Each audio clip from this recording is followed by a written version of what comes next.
Thank you, Chair.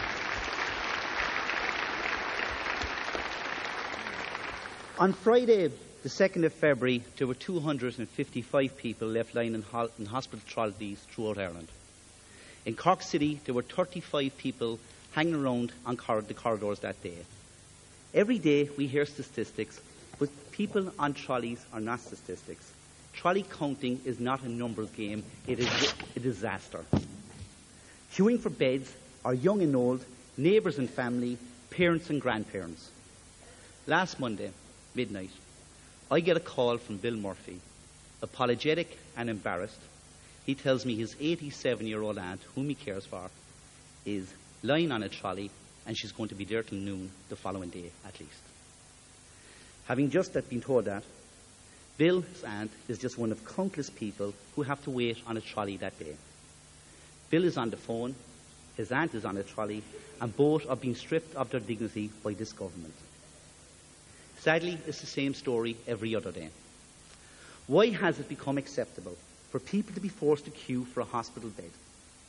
How is it, at a time of unprecedented wealth, that this present government has brought our health service to its knees? Bill's aunt and people like her have made a massive contribution to this country. She raised a family when times were tough. Now, by way of thanks, she's told, although it's very clear and perfectly clear and obviously clear that she is sick, that there is no bed for her. We have all heard the horror stories of A&Es and accident emergencies where people queue, they wait for admission, they suffer degradation, there's a loss of dignity and even personal risk, all the while they queue for a bed. For Bill's family and countless others, this is no horror story. It is a reality. The harsh reality of today's A&E units in today's wealthy Ireland. The uncomfortable truth is that accident emergencies have been abandoned by Fianna Fáil and the PDs. There is simply not enough space to treat sick people in a safe, dignified and private manner. And there is no adequate system for dealing with those cases that clog up the system. Here's one other statistic. One new emergency consultant has been appointed in this country since 2003.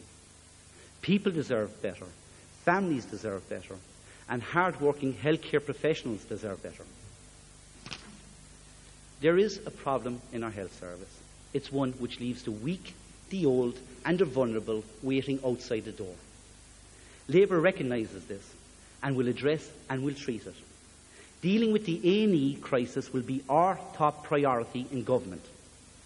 We will provide hospitals with the resources to make A&Es work effectively. We will introduce a new system for patients with minor complaints so they can be diagnosed, properly treated and discharged quickly. We will ensure hospitals being assessed or awaiting admission to a hospital bed are accommodated in clean, safe and comfortable environments by providing medical assessment units separate from A&E departments. Finally, we will provide appropriate treatment for those who no longer require hospital care with immediate and a major investment of 1,500 step-down beds, alleviating the pressure on A&E's departments. This government has had 10 years. It is not an accident the way things are, but by God, it is an emergency. In government, Labour will deal with this on day one. Thank you.